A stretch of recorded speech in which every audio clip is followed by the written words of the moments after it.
Hello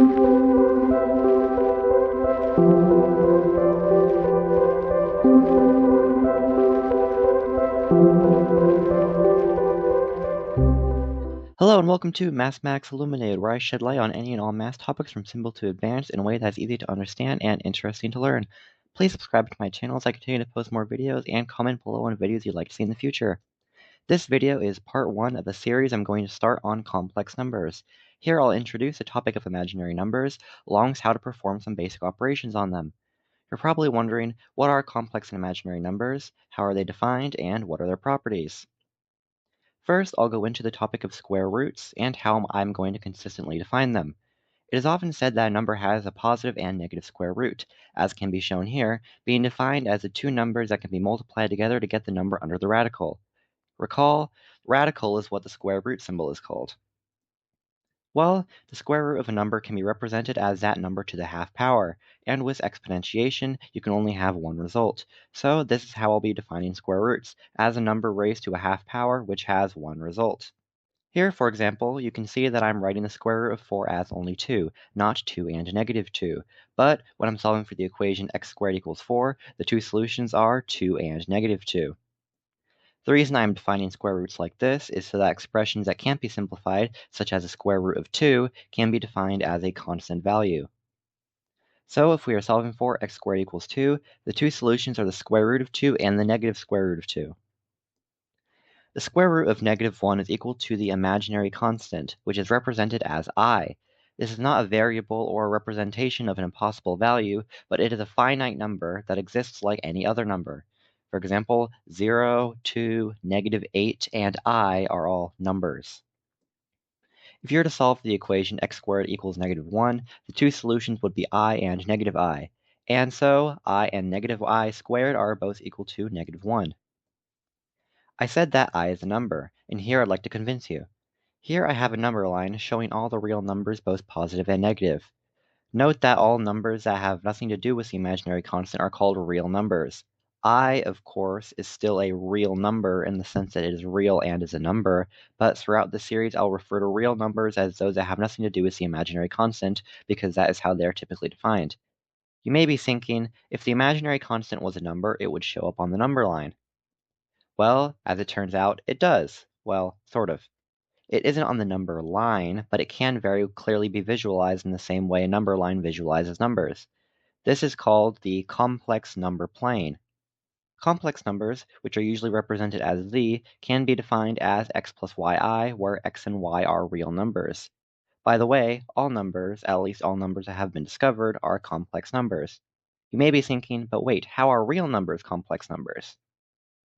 Well, real numbers are just complex numbers where in x plus yi, the y is just going to be 0. Here you can see real numbers represented in complex number form. -1 equals -1 plus 0i, 0 equals 0 plus 0i, and 1 equals 1 plus 0i. In this same way, you can see I and negative I represented, where x is equal to 0.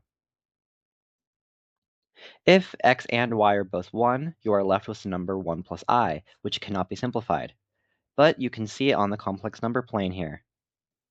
And so, whatever values for x and y you choose, it will create a unique number that can be visualized on the complex number plane. The way these complex numbers are represented, x plus yi, is called rectangular form. There is one other form you can use to represent complex numbers, called polar form, but I'll save that topic for a future episode in this series. Since complex numbers are numbers, you would expect that you can do things such as add, subtract, multiply, and divide them. Well, as it turns out, you absolutely can. To add them is definitely the simplest. All you have to do is rearrange the terms so that the real terms are separated from the imaginary terms. Then you can factor the imaginary constant out of the imaginary terms, getting you your solution in rectangular complex number form. The solution here is just the real terms added together plus the imaginary terms added together. So let's try this for specific examples of complex numbers. We'll add together 2 minus 3i and -1 plus 5i. First, you add the real terms, which are 2 and -1. Then you add the imaginary terms, which are -3 and 5. 2 minus 1 is 1, and -3 plus 5 is 2, so our final answer is 1 plus 2i. Subtracting complex numbers works very similarly. Here you just distribute the negative into the terms and change it to addition. Now you have it rewritten so that we are adding 1 minus 5i. Adding these together, you add the real terms and the imaginary terms, which gets you your final answer of 3 minus 8i. Now that we've learned how to add and subtract complex numbers, what about multiplying them? Well, to do this, you need to use the FOIL method. I have a video on the FOIL method that I'll link in the description if you want to check it out. The FOIL method involves the first terms in each complex number multiplied together, plus the two outside terms multiplied together, plus the two inside terms multiplied together, plus the two last terms multiplied together. Although perhaps it is simpler to instead think of it as the two real terms multiplied together, plus the real terms multiplied by the imaginary term in the opposite complex number together, plus the two imaginary terms multiplied together. This is what it looks like simplified, but notice that we have here the imaginary constant squared, which we've already said is equal to -1 by definition. So we can rewrite this as subtracting the term. Notice the first and last terms are real, and the two middle terms are imaginary. So we can rearrange them so that the real terms are on the left and the imaginary terms are on the right. Then we can factor the imaginary constant out of the imaginary terms, and we are left with our solution in rectangular complex number form. So let's try this with a specific example. Let's say we have 2 plus 3i multiplied by 1 minus 5i. First, we have to multiply together the two real terms, 2 and 1. Then we add the real terms multiplied by the imaginary terms in the other complex number, so this would be 2 times -5i plus 3i times 1. Then we add the two imaginary terms multiplied together. Simplifying this down, we get 2 minus 10i plus 3i minus 15i squared.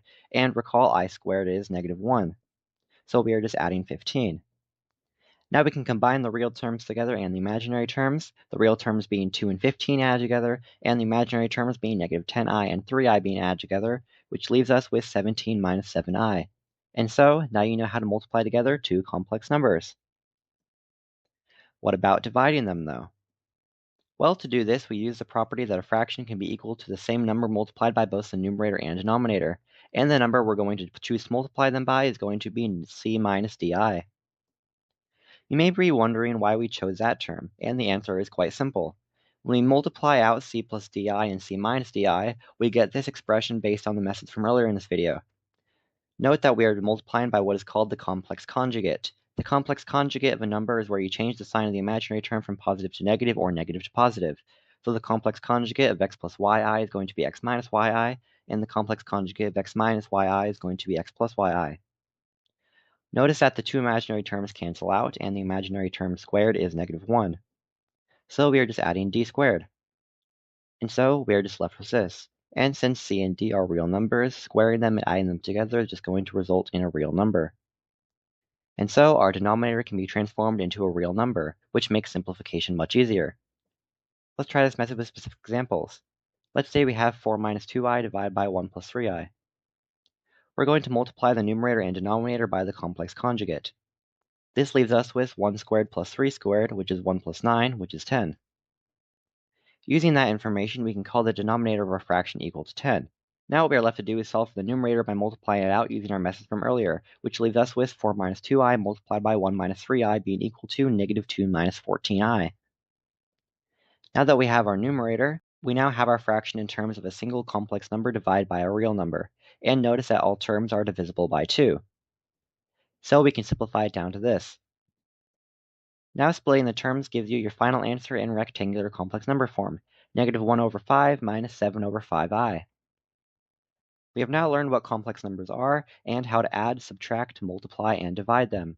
And that concludes part 1 of this series on complex numbers.